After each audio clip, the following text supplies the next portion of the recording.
Comme dans tous les centres de Bipost aujourd'hui, les syndicats ont rencontré les travailleurs. Ici à Evere, ils expliquent les changements négociés ce lundi avec la direction.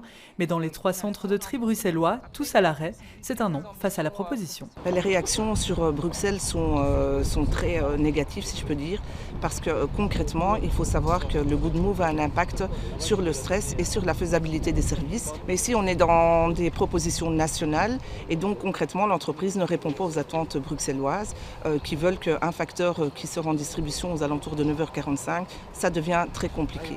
Parmi les mesures proposées qui ne passent pas, un décalage des horaires d'1h30, certains facteurs commenceraient donc leur tournée plus tard.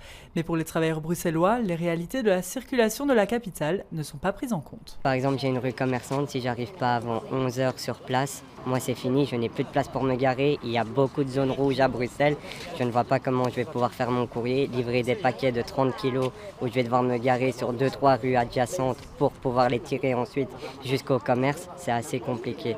Tandis que en commençant plus tôt, j'arrive juste vers 11h, j'ai de la place pour me garer encore à ce niveau-là. Certains comprennent la situation, mais dénoncent un manque de clarté.